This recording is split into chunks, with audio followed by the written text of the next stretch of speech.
Hello students, good morning. आज के class में हम लोग स्टार्ट करेंगे न्यू यूनिट को, ऑर्गेनिक केमिस्ट्री का। और प्रीवियस क्लासेस में जो है ना वो हम लोग समाप्त किए हैं कौन सा चैप्टर, एनालिसिस। आज के क्लास में हम लोग नए यूनिट की ओर जा रहे हैं। इस यूनिट का नाम है बायोमोलिक्यूल्स। काफ़ी इम्पोर्टेंट टॉपिक है। इसको हम लोग क्लास 12th के बायोमोलिक्यूल्स चैप्टर जो होता है इसमें बायोलॉजी में क्लास 12th या 11th में शायद है, सॉरी 11th में, क्लास 11th में बायोलॉजी यूनिट में हम लोग काफ़ी डिटेल में पढ़ते हैं बायोमोलिक्यूल्स को।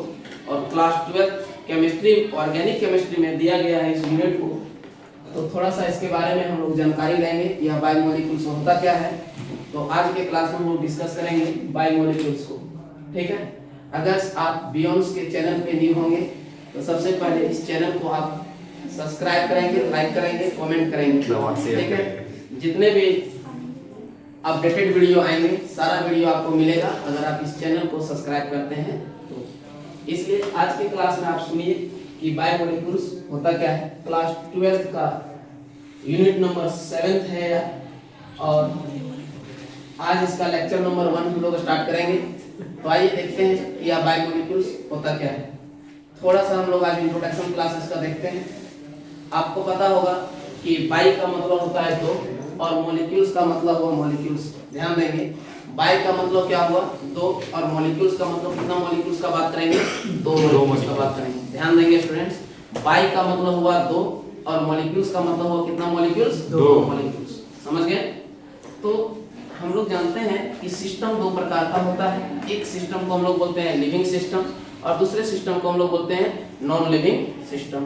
समझ रहे हैं। सिस्टम कितने प्रकार का होता है, दो प्रकार का। एक सिस्टम को हम लोग बोलेंगे लिविंग सिस्टम और दूसरे सिस्टम को बोलेंगे नॉन लिविंग सिस्टम। समझ गए कि नहीं। तो all the living system are made up of non living system. जितने भी जीवित प्राणी हैं, जितने भी जीवित प्राणी हैं वो बने हुए हैं अजीवित प्राणी से। जितने भी जीवित प्राणी हैं वो किससे बने हुए हैं, अजीवित प्राणी से। तो all the living system are made up of non living system such as carbohydrates, proteins, nucleic acids, vitamins, fats etc are called biomolecules. Define हो गया बायोमोलिक्यूल्स। कैसे डिफाइन किए हम लोग बायोमोलिक्यूल्स, कि जितने भी जीवित प्राणी हैं वो बने हुए हैं अजीवित प्राणी से। तो all the living system are made up of non living system such as carbohydrates, proteins, nucleic acids, vitamin, fats etc are called क्या, बायोमोलिक्यूल्स। समझ गए। तो कैसे डिफाइन करेंगे, लिखेंगे कि all the living system are made up of non living system such as carbohydrate, protein, vitamins, fats and nucleic acid are called biomolecules. All the living systems are made up of non-living system such as carbohydrates, proteins, vitamins, nucleic acids etc are called क्या, biomolecules. समझ गए। अब यहाँ एक word आता है living system क्या होता है सर, और नॉन लिविंग सिस्टम क्या होता है। तो आप लोग जानते होंगे जितने भी अजीवित प्राणी हैं जैसे चेयर, पेन, बेंच, आपका हो गया चावल, दाल, सब्जियां, ये सब नॉन लिविंग सिस्टम है। जितने भी लिविंग सिस्टम है वो बने हुए हैं नॉन लिविंग सिस्टम से such as carbohydrate, protein, vitamins, nucleic acids etc are called क्या, बायोमोलिक्यूल्स। उम्मीद करते हैं कि सभी को बायोमोलिक्यूल समझ में आ गया होगा। समझे रहे, बायोमोलिक्यूल समझ में आया। चलिए अब आगे हम लोग क्या करेंगे, एक एक करके पढ़ेंगे कि कार्बोहाइड्रेट्स क्या होता है, प्रोटीन्स क्या होता है, विटामिन क्या होता है, न्यूक्लिक एसिड क्या होता है। तो पहला हेडिंग लगा देंगे हम लोग क्या कि कार्बोहाइड्रेट्स क्या होता है। फर्स्ट हेडिंग लगा देंगे कार्बोहाइड्रेट्स। ये कार्बोहाइड्रेट्स क्या होता है, बेहद इंपॉर्टेंट टॉपिक है, चेक के लिए वीवीआई करेंगे। वीवीआई कार्बोहाइड्रेट्स लिख लीजिए, कार्बोहाइड्रेट्स बोले लिखो द बायोमोलिक्यूल्स, द बायोमोलिक्यूल्स। ये कार्बोहाइड्रेट जो है वो बायोमोलिक्यूल्स का ही पार्ट है ना, तो लिखो the biomolecules containing, the biomolecules containing, the biomolecules containing carbon, carbon, hydrogen, carbon hydrogen लिखें, carbon hydrogen, oxygen, oxygen, oxygen which represents, which represents, which represents as a hydrate of carbon, hydrate of carbon, hydrate of carbon, underline करेंगे hydrate of carbon को, hydrate of carbon, hydrate of carbon और bracket में लिखेंगे hydrate of carbon CxH2O(Y), hydrates of carbon bracket में लिखेंगे CxH2O(Y) लिखें। is called, is called,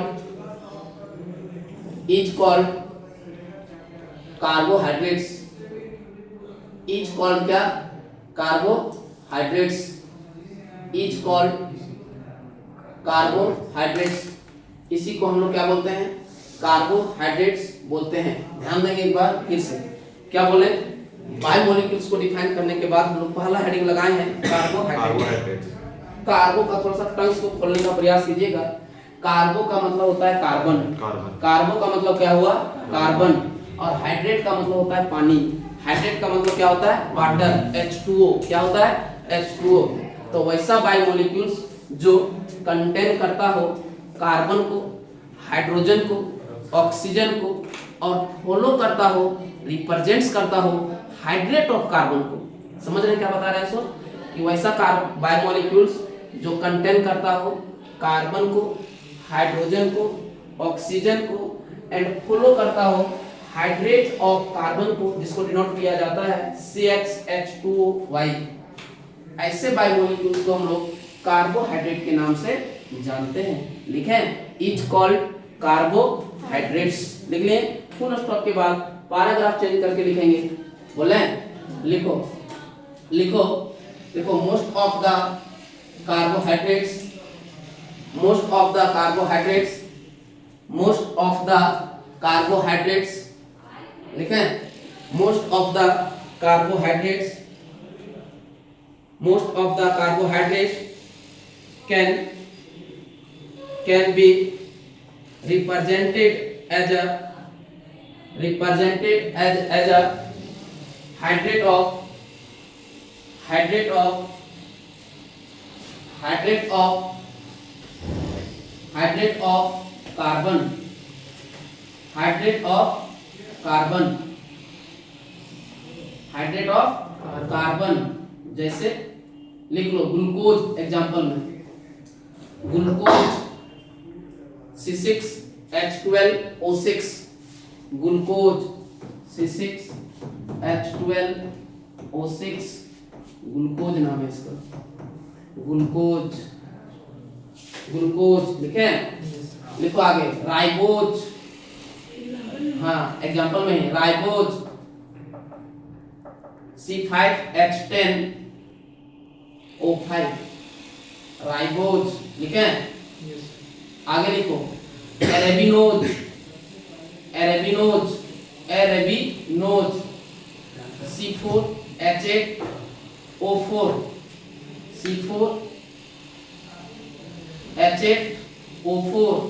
arabinose लिखे, arabinose लिखो। सुक्रोज, सुक्रोज का फॉर्मूला आप लोग जानते हैं, बताइए। हैं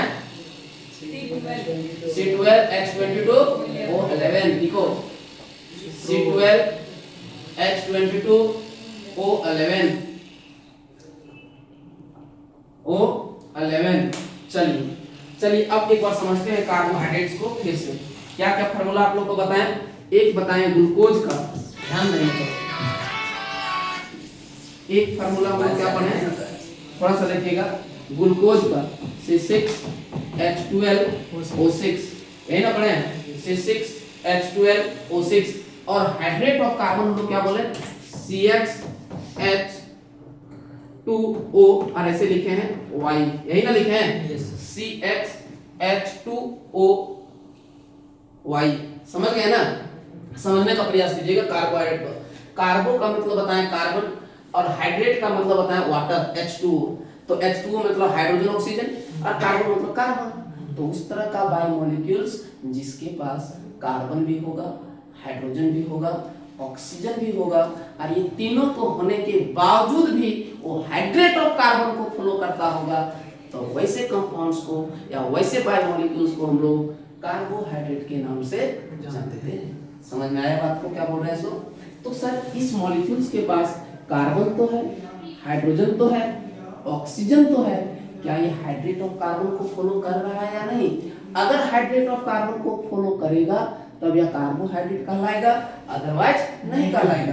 तो देखिए C6H12 कार्बन, तो कार्बन C, कितना कार्बन है भाई? 6। तो X के जगह पर हम लोग क्या फॉलो कर देंगे? 6। हाइड्रोजन देखो वाटर है तो लिखेंगे H2O। अच्छा, Y के जगह पर हम लोग क्या पुट करेंगे? तो Y के जगह पर यही 6 को हम लोग पुट करेंगे, तो यहाँ लिखेंगे 6। समझ गए कि नहीं? अब जब इसको आप अंदर मल्टीप्लाई करोगे तो क्या आ जाएगा? C6H12O6 क्या फॉलो कर रहा है कि नहीं कर रहा है? कर जा रहा है। तो क्या बताएं कि वैसा बायोमोलिक्यूल्स जो कार्बन को कंटेन करता हो, हाइड्रोजन को कंटेन करता हो, ऑक्सीजन को कंटेन करता हो, ये तीनों को कंटेन कर रहा है भाई। तो तीनों को कंटेन करने के बाद वह हाइड्रेट ऑफ कार्बन को फॉलो करता हो, that's biomolecules are called carbohydrates. तो देख लिए कि C6H2OY के जगह पर हम लोग 6 पुट किए क्योंकि कार्बन का संख्या क्या था? 6। फॉलो किया ना भाई?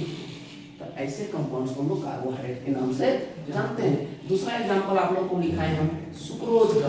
क्या लिखा है? सुक्रोज। इसको भी थोड़ा सा देखते हैं, सुक्रोज फॉलो करता है कि नहीं करता है। क्या फॉर्मूला होता है? C12H22O11, यही ना होता है, C12H22O11। वैसा कार्बोहाइड्रेट्स जिसके पास कार्बन तो होगा ही होगा, ऑक्सीजन तो होगा ही होगा, हाइड्रोजन तो होगा ही होगा। तो बायोमोलिक्यूल्स के पास कार्बन भी है, हाइड्रोजन भी है, ऑक्सीजन भी है, तीनों है ना। लेकिन क्या हाइड्रेट ऑफ कार्बन को फॉलो कर रहा है? अगर करता होगा तब यह क्या कहलाएगा? कार्बोहाइड्रेट। अगर नहीं करता होगा तो नहीं कहलाएगा। आइए देखते हैं CXH2OY, X के जगह पर कितना कार्बन है भाई? 12। H2OY के जगह पर कितना ऑक्सीजन है? 11। पुट करेंगे। अब याद रखना X क्या बताता है सर? Y क्या बताता है सर? X बताता है number of carbon atom, Y क्या बताता है?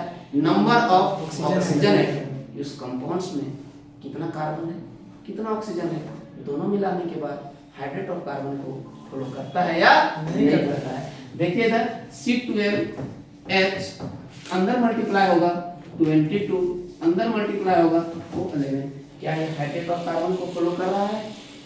तो जब कोई बायोमोलिक्यूल्स कंटेन करता हो carbon, hydrogen, oxygen, carbon, hydrogen, oxygen contain करके अगर आप बोल देते हैं कि ये कार्बोहाइड्रेट है, तो ये गलत बात है। समझ रहे हैं बात को कि नहीं? कार्बन, हाइड्रोजन और ऑक्सीजन कंटेन करने के बाद अगर आप बोलते हैं कि ये कार्बोहाइड्रेट है, तो ये गलत बात है। जैसे जब हम लोग ऑर्गेनिक केमिस्ट्री स्टार्ट किए थे तब बताए थे कि कार्बन से बनने वाले कंपाउंड्स को हम लोग ऑर्गेनिक कंपाउंड्स कहते हैं। तो जब कार्बन से बनने वाले कंपाउंड्स को ऑर्गेनिक कंपाउंड्स कहते हैं तो carbon monoxide and carbon dioxide, carbon tetrachloride, CCl4 carbon tetrachloride, ये सारा कंपाउंड्स के पास कार्बन है कि नहीं? सारा कंपाउंड्स कार्बन से बना हुआ है, carbon monoxide, carbon dioxide, carbon tetrachloride, all compounds are made up of carbon. लेकिन यहाँ ऑर्गेनिक कंपाउंड्स नहीं है, सारा कंपाउंड्स इनऑर्गेनिक है। तो फिर आप कैसे बोलते हो कि कार्बन से बनने वाले कंपाउंड्स को ऑर्गेनिक कंपाउंड्स कहते हैं? गलत बात है ना। तो नया डिफिनेशन आया था कि वैसा कंपाउंड्स जिसके पास कार्बन और हाइड्रोजन दोनों रहता है, वैसे कंपाउंड्स को हम लोग हाइड्रोकार्बन के नाम से जानते हैं, और हाइड्रोकार्बन और उसके डेरिवेटिव्स को हम लोग ऑर्गेनिक कंपाउंड्स के नाम से जानते हैं। और जिस ब्रांच में इस कंपाउंड्स के बारे में डिटेल तरीका से जानते हैं, दैट शास्त्र या तो that chemistry are called organic chemistry. समझ गए? तो उसी प्रकार से बायोमोलिक्यूल्स के पास आ रहे हैं हम लोग कि वैसा बायोमोलिक्यूल्स जिसके पास कार्बन रहेगा, हाइड्रोजन रहेगा, ऑक्सीजन रहेगा, वैसे कंपाउंड्स को आप नहीं बोल सकते हैं कि यह कंपाउंड्स कार्बोहाइड्रेट है। क्यों नहीं बोलेंगे भाई? क्योंकि डिफिनेशन बोलता है कि कार्बन तो होना ही चाहिए, हाइड्रोजन तो होना ही चाहिए, ऑक्सीजन तो होना ही चाहिए, लेकिन ये तीनों के रहते हुए भी अगर वह हाइड्रेट ऑफ कार्बन को फ्लो नहीं करता है, तो वैसे कंपाउंड्स को आप कार्बोहाइड्रेट के नाम से नहीं जानेंगे। जैसे विद्यार्थी स्कूल आया है पढ़ने के लिए, कोचिंग आया है पढ़ने के लिए, ड्रेस लगा लिया, टाई लगा लिया, तो आप उसको स्टूडेंट नहीं बोलोगे। अगर टाई, बेल्ट, ड्रेस सब कुछ पहना है और पढ़ने के लिए आया है, पढ़ भी रहा है, तो वैसे स्टूडेंट्स को हम लोग बोलते हैं कामगार स्टूडेंट्स हैं। माय डियर स्टूडेंट्स, जब हम लोग केमिकल बॉन्डिंग पढ़ते हैं तो वहां आप लोग को बताया जाता है क्या? Bond pair, lone pair, non bonded pair पढ़ाया जाता है कि नहीं? वैलेंस शेल का वह इलेक्ट्रॉन जिसको बॉन्ड बनाना चाहिए बॉन्ड बना रहा है, तो वैसे कंपाउंड्स को हम लोग बोलते हैं ये बॉन्ड पेयर है, कामगार आदमी है। वैलेंस शेल का वैसा इलेक्ट्रॉन जिसको बॉन्ड बनाना चाहिए बॉन्ड नहीं बना रहा है, तो वैसे कंपाउंड्स को हम लोग बोलते हैं लोन पेयर। समझ गए कि नहीं? वैलेंस शेल का, वैलेंस नहीं, इनर शेल का वैसा इलेक्ट्रॉन जो बॉन्ड बना ही नहीं सकता है, उसको बोलते हैं हम लोग नॉन बॉन्डेड पेयर। इलेक्ट्रॉन तो वहां भी है लेकिन वहां नॉन बॉन्डेड पेयर है। स्टूडेंट उसी प्रकार के 3 प्रकार के होते हैं। जैसे आप कोचिंग आए हैं पढ़ने के लिए, पढ़ रहे हैं, कामगार स्टूडेंट हैं। समझ गए कि नहीं? स्कूल आए हैं पढ़ने के लिए, नहीं पढ़ रहे हैं, बेरोजगार स्टूडेंट हैं। आए तो हैं लेकिन पढ़ नहीं रहे हैं, क्या है? समझ रहे कि नहीं? 10 मिनट लेट से आएंगे, सर आज 15 मिनट आए, रोड जाम था, तो होगा ही। ये सब पीछे हटने का तरीका। क्या बता रहे हैं आगे क्या बोल रहे हैं? ध्यान से सुनना।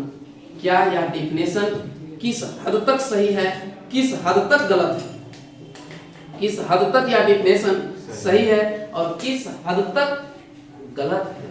कब तक सही हो सकता है, कब गलत हो जाएगा, इस बात को हम लोग नेक्स्ट क्लास में देखेंगे। आज के लिए इतना ही, ठीक है? फिर हम लोग इसका अगला वीडियो नेक्स्ट क्लास में देखते हैं।